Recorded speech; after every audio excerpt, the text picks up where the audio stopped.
You all right, Ange? I'm good, bud. How are we looking, team news? We're looking... Not me. Yeah. No, we're looking at good. Okay, nothing sort of from the weekend in terms of injuries. Everyone sort of pulled up really well and no issues there. And obviously, apart from the injuries, the obvious absences are Romero and Spence and Reguilon, who were training today, but obviously for different reasons are eligible.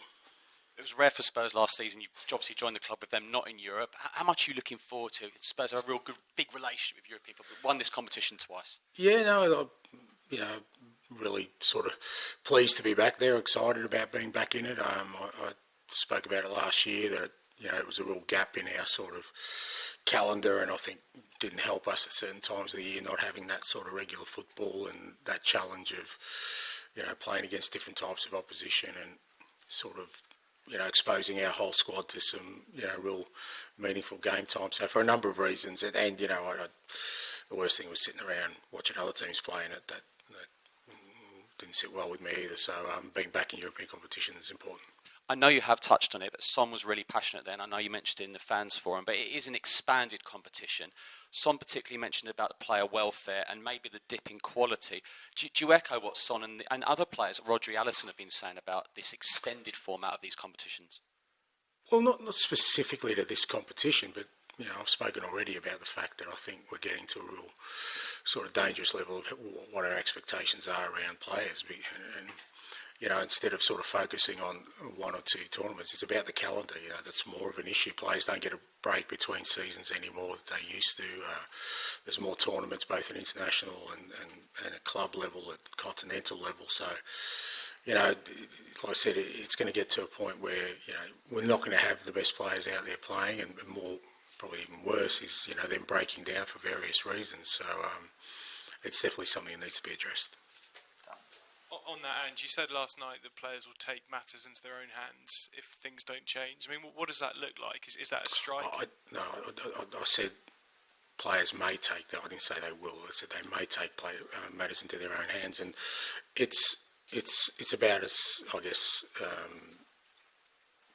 they're the ones most affected, to be honest. So you'd understand if they start as a collective thinking about, well, how much of this are we going to sort of continually not have a say in. And it's like anything else in life, I guess. If you're affected, and it is the players that are affected, we have a responsibility as clubs, as managers as well, to make sure that we protect our players from that as well. So it's the reason we have squads. So we've got to be mindful of, we can't on the one hand sort of bemoan the fact that we have so many games, but we want to be in all competitions, and at the same time we don't use our squads, because I think we end up being complicit in that. Can I ask you a tactical question? We saw Arsenal come here and win without the ball, or 36% possession, I think it was, and then do a kind of extreme version of that in the second half against Man City, albeit with 10 men. I guess 10, 15 years ago, there used to be more managers who were kind of winning big things without having the ball. That's changed. It now feels like you have to have possession to win. Do you think we could go back to a time where football kind of goes in a cycle towards an approach where you don't need to have the ball to kind of be competing at the very highest level? I think football's always gone in those cycles. I mean, I think there's always been sort of dominant teams who are more sort of possession heavy, and other times where it's been teams that as you said require less of the ball. I think in football there's always that kind of counterbalance of what can be successful in any given time. A lot of that comes down to, I think, the strength of teams that execute that. If you get sort of the best teams who have a period of domination playing a certain way, it invariably means that others try and sort of follow that method, and if it's the flip side, then it goes the other way. So I've always felt there's always been a kind of cycle that football kind of goes through, where certain kind of tactical play ends up dominating for a period of time till somebody comes along and comes up with something different and then sort of changes things.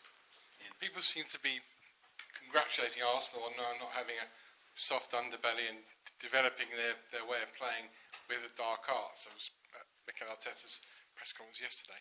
Your team played good, entertaining football. That's how you're going to win a trophy, be it this season or whenever. How come you don't have to use the dark arts in inverted commas? You're making it sound as if it's good versus evil, like, you know, Batman versus whoever. I don't know. I don't know my superheroes that well. Look, I think it's all part of the game, and it's always existed. It's just, you know, I've never, look, I've said before, I don't believe in the dark arts. I don't know how to do it. It's just not in my makeup, but I've seen it be very effective, you know, and a very effective tool. And my kind of thing has always been, well, if teams are going to go down that way, we've got to be even more disciplined to make sure we don't get distracted by that. And because, you know, ultimately, I guess the role of every manager, every team is to try and, you know, unsettle an opposition one way or another, you know, and some do it by, you know, trying to disrupt and sort of curtail any sort of momentum from the opposition. Others want the momentum, they want to have the dominance, so it just depends which side of the coin you fall down. But, you know, the reason I do what I do is because that's the space I'm comfortable in. I know how to do that. You know, for me to sort of change my approach would mean to me sort of delving into an area that I don't really, you know, I don't really sort of have a lot of emphasis in the way I coach or the way I talk. And finally, on this competition, it's changed since you were last in it because it's not home and away anymore. Teams don't drop down from the Champions League anymore, and Spurs are among the favourites to win it. How do you see that, and how do you see the new competition? Yeah, I think it's interesting. Obviously, early stages. You know, it'll be interesting to see how it develops. I think I said before, just a gut feeling that there's probably going to be more in games. You know, usually in the group stage, after about the second, probably the third game, you kind of knew who was going through, so there may be some dead rubbers in there. But I think all games will be meaningful because all teams will have something to play for, and it's not that sort of standard home and away, so you can play, you know, 8 different teams, 8 different styles of football. So, look, it's an interesting challenge. You know, I guess at the end of it, we'll see whether it's kind of had the effect that everyone wants it to have by being a little bit more, I guess, exciting and all the way through rather than sort of just a knockout phase. But most important thing for us is we're in it, so because we're in it, we've got a chance. Azerbaijani news agency. You've probably watched Qarabag's recent games. Which player in Azerbaijani champion squad are you more concerned about? Look, yeah, we've had a very good look at them. We had somebody fly out there on the weekend, watch them play, and you know, they're a very good team. They dominate the local competition, but just as importantly, in Europe have always made an impact. You know, we had a good look at their 2 games against Leverkusen last year. They did very well. They pushed Leverkusen all the way, and we know how dominant Leverkusen were last year. So, you know, it's not so much about the individual threats, it's about understanding that, you know, we've got to make sure we reach the level of performance we do tomorrow night against a very good, experienced European opponent. I think experience in Europe counts, and Qarabag have been there consistently, whether it's Champions League or Europa League, and like I said, have always made an impact, so we've got to be ready for that tomorrow. English press reports that Tottenham will play attacking football towards Qarabag. Is that true, or will you be opting for a more cautious approach? No, well, the English never believe the English press. Don't make that mistake. We'll just play our football. You know, we like to play a certain way, and you know, I think Europe gives us another challenge because, as I said, you know, European football, you're meeting teams that probably play a little bit differently, and sometimes, obviously tomorrow it's at home, but sometimes in conditions that you don't usually face up to, and I think it'll help us develop as a team by facing some different types of opposition, and but ultimately it's about sort of playing our football, being as aggressive as we can with everything we do, and hopefully overcoming the challenge that Qarabag will have tomorrow. Hi, Ange. Can I just Sorry. Can I just ask about Maddison? It seems he's playing in a slightly different role this season, seeing him a bit deeper on Saturday, a bit more out on the left. Can you just sort of talk a little bit about what you're seeing from him that you wanted to get more out of from him, and how that kind of fits into the team?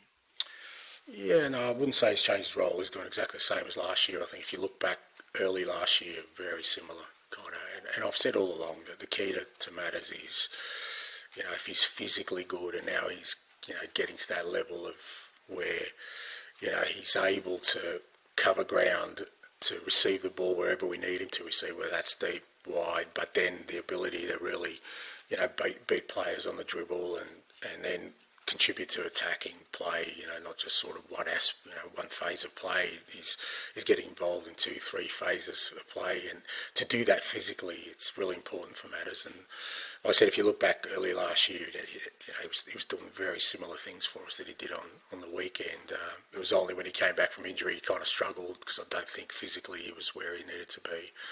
He's had a good, strong pre-season, and I can just sense every game he's feeling better and better about how he's feeling, and when he does that, I think he's able then to play, in the role we need him to. Last season, obviously, you had that really awful period of injuries, and I remember you saying that you kind of wanted to look into that at the end of the season and maybe adjust the training a bit or whatever. I was just wondering if you kind of have done anything differently this season with this kind of big period now coming up.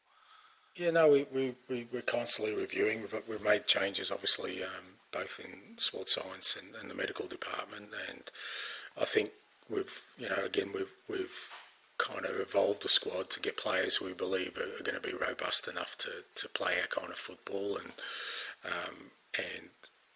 part of that process, as I said, is the ability to then rotate and not sort of overburden too many players, within the squad. I mean, you've already seen that, the significant injuries to other teams already, and I think it's, we've spoken about, the calendar the players are having to bear, and part of our process is to hopefully have a robust enough squad to cope with everything, but also utilise that squad in the right way so that we minimise kind of the injuries that hopefully we can control. Some injuries you can't control, but in terms of our approach, we're still training as hard as we did last year. We're trying to play the same football. Our physical numbers are as good, if not stronger, than they were last year in games, which is our barometer. It's just that, like I said, we've hopefully got a more robust squad, and our processes to recovery and the way we're looking after players is a little bit different. Tavi, please. Hi, Ange. Many teams in the past have used this competition to rotate players, to give a chance to players who maybe hadn't played that much in the Premier League in this case. I'm not asking you if you're going to rotate too much tomorrow, but do you think with the change the competition has made, this will still be possible? Yeah, I think so. I think, as I said, we've got a squad of players that, we've gone into the season thinking that we're going to potentially, hopefully play 50 plus games in a year, and you're not going to expect, hardly any players to play in all those 50 games, and if you can get sort of 30, 35 games out of everybody, so, your European games, your Cup games are an opportunity for us to develop, players and get them ready. What you don't want to do is make too many changes every game. We did that obviously against Coventry because, we needed to, but that tends to disrupt. But this early part of the season, I think it is important that we give some game time to guys so that when we need to make changes, and we will need to, it's not bringing in players who haven't played for 6 or 8 weeks. They played 2 weeks ago. So, if we make changes tomorrow night, the guys coming in played against Coventry a week ago. It's not like they haven't played for 4 or 5 weeks. So I still think that, you have that opportunity in the Europa. This is a chance for you to win a trophy. Do you have like a preference, like the Premier League is our main competition, Europa League is second? No, we want to win everything, mate, so no preference. Okay, we'll finish with Matt down here, please. Hello, Ange. Hey, mate.